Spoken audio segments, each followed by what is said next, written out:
bangun sebuah masyarakat maritim, maka tempat ini akan terpenuhi. Di sini akan ada pariwisatanya, juga ada nelayannya, juga akan ada restoran terbaik, juga dengan perdagangan perikanan terbaik. Nah, itu harus di dalam sebuah ekosistem yang kita bangun. Dan itu saya tadi bisik-bisik dengan Pak Dirjen. Tempat seperti ini mulai start bagaimana kita mendesain perumahannya. Jadi layoutnya, desain perumahan, infrastrukturnya macam apa ke depan. Jadi tidak boleh bangun tempel. Mumpung ini belum jadi betul. Jadi bisa kita bongkar sekaligus. Jadi kalau umpama nanti kepala desanya mau, ya kita tinggal gambar dengan benar. Karena contoh, kita buat contoh. Namanya juga kampung nelayan contoh. Ya jangan kita seperti tadi sampaikan, jangan kita sedang membangun atau sedang membantu orang miskin. Jadi desain layout daripada desa atau kampung nelayan ini harus didesain ke depan.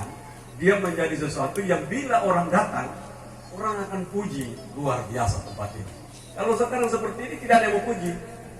Datang parkir kapal, parkir perahunya, harus dirapi, ditata dengan benar, restorannya, pelelangan ikannya begitu masuk, tempat penyimpanan ikan yang baik. Jadi begitu martabat peradaban seperti tadi yang diinginkan oleh Gus Yahya nanti sebagai peradaban nelayan, itu kita membuat standar peradaban nelayan. Jadi kita tidak boleh membantu orang miskin. Kalau membantu orang miskin, asal sudah dibantu sudah cukup. Karena memang dia miskin. Kita tidak sedang membantu orang miskin.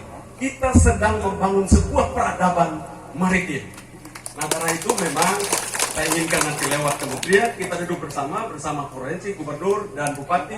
Kita duduk bersama, dana desa kita pakai bersama untuk pada saat kolaborasi, itu bukan kolaborasi cara berpikir saja, kolaborasi anggaran kita menjadi satu kesatuan gerak nanti. Jadi nanti di mana kementerian, baik itu Kementerian Perikanan dan Kelautan, PU, lalu SDM untuk listriknya, lalu nanti dari kita bicara tentang industrinya. Kolaborasi itu harus terlihat di kampung nelayan ini. Tapi kalau kerjanya karena kampung nelayan, lalu yang hadir itu Menteri Kelautan dan Perikanan semata-mata, yang hadir 2 ketua PBNU, lalu 2 saja kolaboratif, maka tidak akan pernah kita menatap peradaban maritim kita. Yang ada adalah kita sedang membuat tambal sulam barang yang rusak, dan akhirnya tetap kita menatap kain yang ditambal sulam dan makin hari ditambal makin rusak dan terus menerus, dan akhir kita meninggalkan generasi rusak masa depan. Nah, inilah sebagai gubernur, saya sangat senang dan dimanapun saya berada. Alam Nusa Tenggara Timur yang begitu eksotik, kekayaan laut yang begitu luar biasa, tetapi kita sedang menambalnya. Tidak boleh kita tambal lagi. Kita harus berhenti, seluruh kegagalan dan kerusakan cara berpikir kita harus kita ganti dengan cara berpikir yang benar. Semua tempat ini harus didesain baru dan rela masyarakat untuk rumahnya dibongkar. Jadi kalau mau tidak bongkar, itu orang otak yang zaman dulu punya itu. Harus dibongkar kembali, didesain tempat yang baru sehingga orang datang belajar dari tempat ini.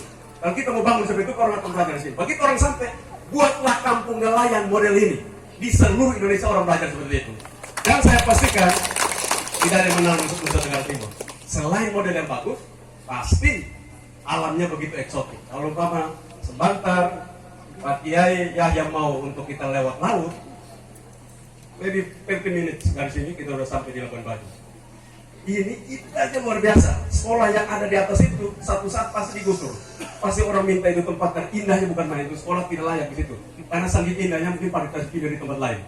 Nah, itulah karena kita belum punya sebuah desain yang baik terhadap tata ruang kita, sehingga kita tidak tahu di mana tempat yang indah, di mana yang eksotik, di mana yang harus kita tetapkan, di mana perumahan. Inilah harus, mumpung kalau dia baru mulai, mari kita berubah dari kita punya kesalahan masa lalu menuju perbaikan total, jangan tanggung.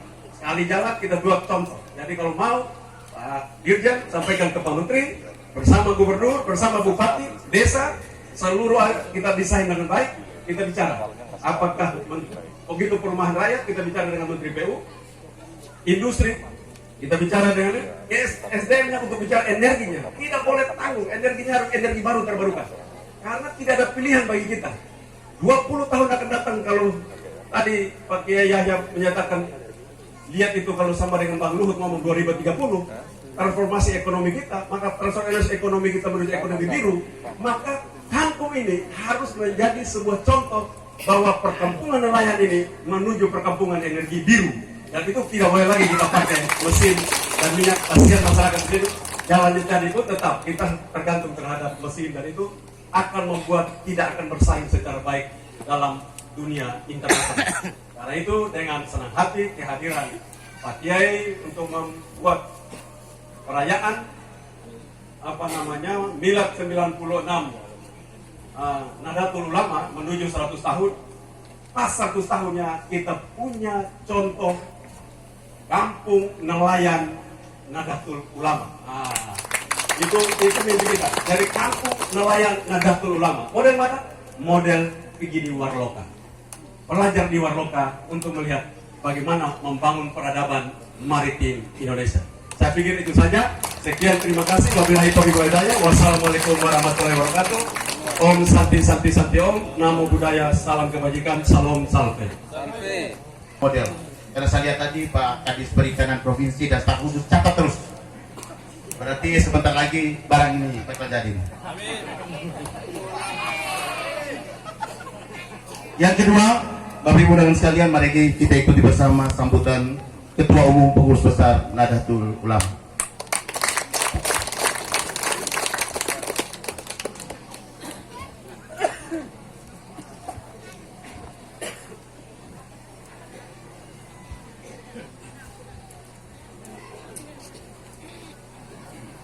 Assalamualaikum warahmatullahi wabarakatuh. Alhamdulillah wa syukurillah wa salatu wassalamu ala rasulillah Sayyidina Maulana Muhammadin ibn Abdillah wa ala alihi wa sahbihi wa ala ba'd.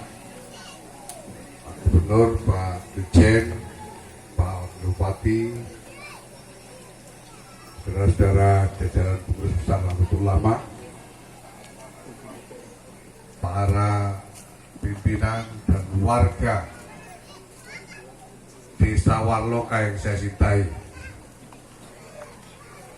Oh ya, Ibu Ketua DPR, Ibu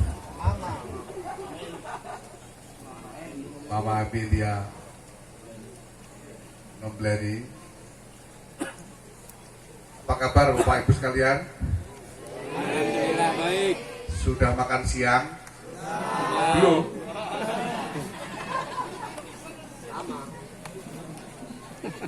Alhamdulillah, ini tadi murid-murid dari SMP atau SD?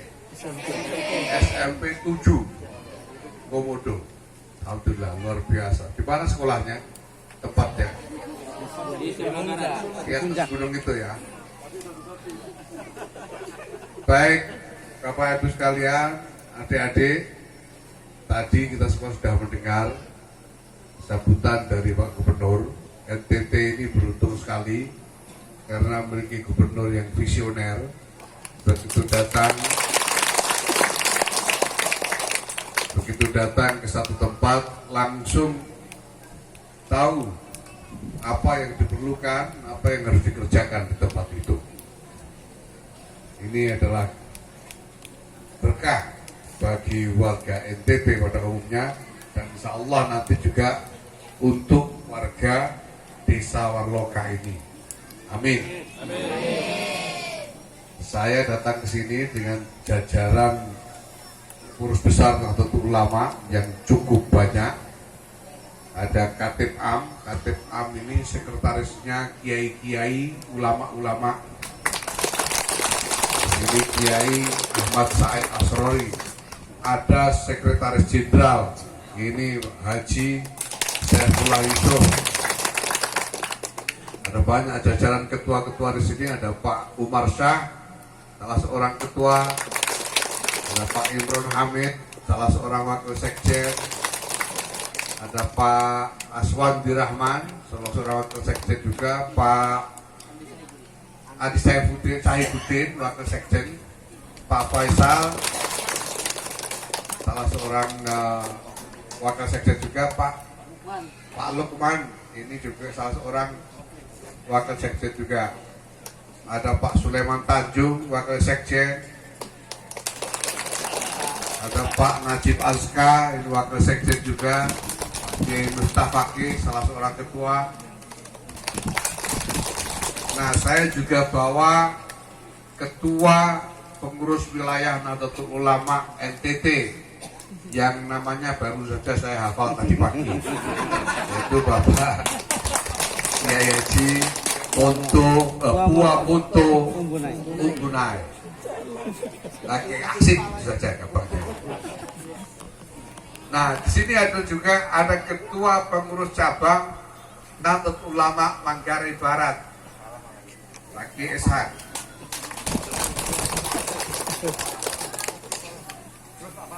Nah, ada Pak Nasir. Ini saya pikir berarti kepala desa Warloka. Ternyata ini salah seorang ketua yang sudah bekerja keras sehingga terlaksananya kegiatan kita di NTT ini, Pak Nasir Falah Amru. Nah, Bapak sekalian, hadir di sini ada Pak Dirjen dari Kementerian Kelautan, ada Pak Gubernur, ada Wakil Bupati, ada Ketua DPRD. Nah, sekarang saya mau tugaskan ini Ketua PCNU Pak Ishak ini. Siap. Pak Ishak setiap bulan harus datang ke sini. Siap. Dan lihat apa yang sudah terjadi perkembangan di sini. Sekarang tanggal 5 Februari, saya mau tunggu laporan Pak Ishak tanggal 6 Maret. Siap. Apa yang Bapak lihat di Warloka setelah sebulan kita berkunjung di sini. Sudah ini, nanti kita akan terus kerjakan apa yang tadi menjadi visi Bapak Gubernur. Kita akan melanjutkan pembicaraan dengan Kementerian Perikanan, Kelautan dan Perikanan. Apa saja yang bisa kita lakukan untuk mengembangkan kampung nelayan di desa Warloka ini. Karena kita ingin semuanya betul-betul merupakan kerja yang nyata dengan hasil yang bisa diukur, maka tugas dari pengurus cabang Nahdlatul Ulama Kabupaten Manggarai Barat yang ketuanya Pak Kiai Ishak ini harus memantau setiap bulan dan melaporkan kepada PBNU, bisa kepada Pak Nasir Falah sebagai penanggung jawab program ini nanti, atau kalau perlu bisa langsung kepada saya sendiri sebagai ketua umum. Kita mau lihat apakah sudah ini kita sungguh-sungguh bekerja secara nyata untuk membantu berkembangnya desa Warloka ini menjadi kampung nelayan yang maju, insya Allah. Amin. Nah, banyak hal yang tentu saja kita nanti akan bergantung kepada pemerintah, baik pemerintah pusat dalam hal ini Kementerian Kelautan dan Perikanan, dan tentu saja juga kepada pemerintah daerah. Ini sudah paket lengkap. Ini kalau di warung-warung fast food ini agak mahal ini, karena paketnya lengkap, mulai dari Kementerian Pusat, Gubernur sampai DPR-nya, sampai ke Wakil Bupatinya. Kalau sampai tidak terjadi apa-apa di Warloka sesudah ini, kebangetan.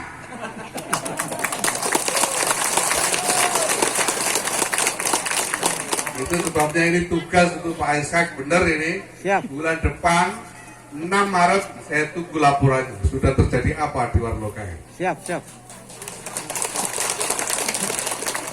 Dan nanti selanjutnya tugas Pak Ishak dan teman-teman baik di MBC kalau ada di sini untuk terus lebih bicara berembuk dengan saudara-saudara kita di Warloka ini, apa saja yang dibutuhkan di sini. Kalau kebutuhan itu hanya bisa dicukupi melalui kebijakan pemerintah, kita akan berbicara dengan Pak Bupati, dengan Pak Gubernur, dengan DPRD, bahkan kita akan bicara dengan pemerintah pusat supaya kebutuhan itu dipenuhi. Hal-hal yang bisa kita lakukan, dilakukan oleh Nahdlatul Ulama sendiri, mari kita upayakan untuk kita lakukan. Mudah-mudahan ini semua bisa menjadi permulaan dari ikatan persaudaraan yang tidak akan pernah putus selama-lamanya sampai kita bertemu lagi di surga Allah Subhanahu wa Ta'ala. Bapak Ibu sekalian yang saya cintai, saya kira ini saya tadi dengar ada beberapa paket bantuan yang sudah disiapkan. Siapa yang akan menyerahkan dari PBNU? Ini gini saja, nanti saya delegasikan kepada Sekjen dan Katib Am untuk menyerahkan bantuan-bantuan yang sudah disiapkan. Ya, dari saya kira saya cukup ini. Kurang lebihnya saya mohon maaf. Allahul muwaffiq ila aqwamit thoriq. Wassalamualaikum warahmatullahi wabarakatuh.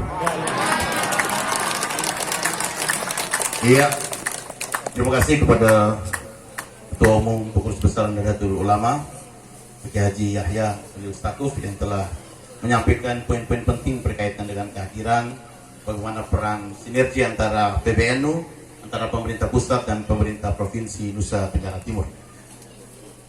Bapak Ibu undangan sekalian, hari ini hadir orang-orang yang visioner semua. Dari PBNU ada Ketua Umum, pemerintah provinsi ada Pak Gubernur. Jadi orang yang visioner ini kita harapkan memimpin jangan sekali, harus berkali-kali. Sepakat? Sepakat. Oke.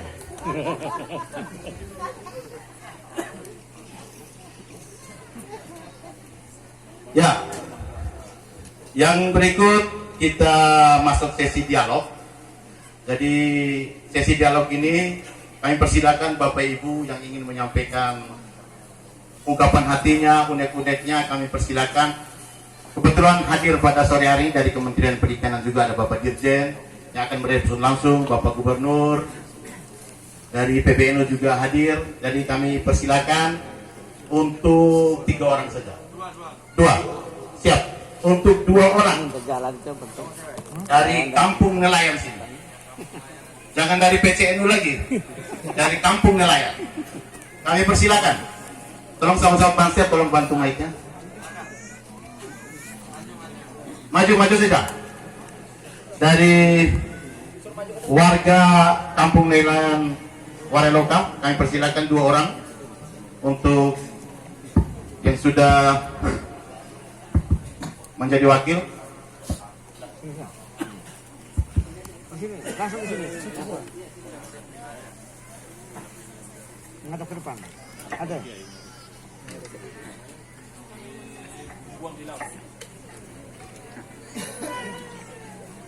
Baik. Lihat ketua PBNU menghadap ke depan.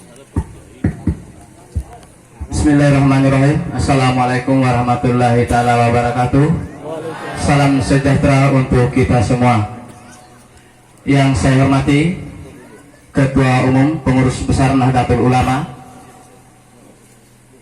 yang saya hormati dan yang saya muliakan Sekretaris Jenderal Nahdlatul Ulama, yang saya hormati dan yang saya muliakan Katib Am Pengurus Besar Nahdlatul Ulama, yang saya hormati Kementerian Bapak Menteri Kelautan dan Perikanan, atau dalam hal ini pejabat yang mewakili.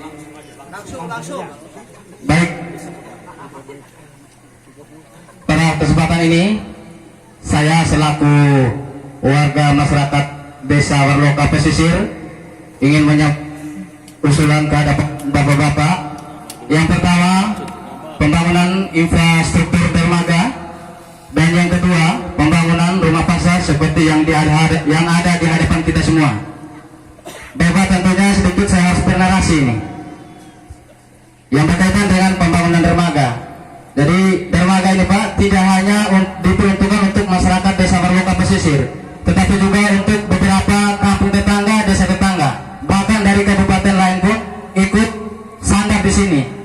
Dan yang berikut, pada saat hujan atau musim buruk seperti ini Pak, hanya teluk atau dermaga Warloka yang bisa menjadi salah satu tempat teduh untuk berlabuhnya beberapa kapal. Dan yang berikut, dermaga ini juga tempat transit daripada ikan atau hasil laut yang kemudian nantinya akan didistribusikan di bagian daratan atau di Kota Labuan Bajo. Jadi itu yang berkaitan dengan infrastruktur dermaga. Kemudian juga kami sampaikan atau saya pribadi dan juga mewakili masyarakat Desa Berloka Pesisir, Pak. Jadi pasar Berloka ini adalah salah satu pasar tertua. Saya pikir ini adalah satu pasar tertua di NTT juga. Dan mungkin yang kedua, pasar Berloka ini adalah satu-satunya mungkin pasar yang masih menggunakan sistem barter dalam proses jual beli. Jadi mengingat hal itu juga, Pak, sekali lagi kami atau saya secara pribadi juga mewakili seluruh masyarakat warga Desa Berloka Pesisir agar bisa diperhatikan mulai dari infrastruktur pembangunan dermaga dan juga rumah pasar. Saya pikir mungkin ini saja yang dapat saya sampaikan, sekali lagi mewakili seluruh masyarakat Desa Berloka Pesisir. Mohon maaf kalaupun ada kesalahan dalam penyampaian. Wallahul muwaffiq ila aqwamit thariq. Wassalamualaikum warahmatullahi wabarakatuh. Ya, terima kasih, langsung saja. Berikutnya pertanyaannya jangan sama ya Bu ya. Langsung saja. Oke, baik. Assalamualaikum warahmatullahi wabarakatuh. Selamat sore, salam sejahtera buat kita semua. Oke, langsung saja. Di sini saya ingin menyampaikan beberapa usulan yang menurut kami ini dipandang sangat penting dan sangat kami butuhkan sebagai masyarakat Berloka Pesisir. Yaitu terkait masalah listrik dan air bersih. Oke, yang pertama terkait air bersih. Jadi yang menjadi bagian dari pengeluaran rutin kami setiap hari selain untuk membeli kebutuhan pokok seperti beras dan lainnya, kami juga harus mengeluarkan sebagian dari pendapatan kami untuk membeli air bersih. Kami harus membeli air minum, membeli air untuk masak, air untuk mandi, bahkan air untuk mencuci. Dan itu berdampak sekali pada pendapatan kami, berdampak sekali pada pengeluaran kami, yang dimana pendapatan kami sebagai nelayan itu tidak seberapa. Jadi oleh karena itu kami masyarakat Berloka Pesisir mengharapkan bagaimana solusi terbaiknya dari bapak-bapak kepada kami. Itu yang pertama terkait air bersih. Yang kedua terkait masalah listrik. Oke, selama ini Pak, kami belum pernah merasakan atau menikmati bagaimana rasanya hidup yang serba mudah dengan adanya listrik. Kami selama ini menggunakan tenaga surya yang kami beli sendiri, itu pun bagi yang mampu. Tenaga surya ini hanya digunakan sebagai penerangan saja, tidak bisa kami gunakan untuk kebutuhan lainnya. Kami tidak bisa menggunakan untuk kulkas, kami tidak bisa menggunakan untuk seperti orang di kota memasak menggunakan rice cooker, bahkan untuk menonton TV kami pun tidak bisa dengan menggunakan tenaga surya ini. Oleh karena itu, dan juga banyak dampak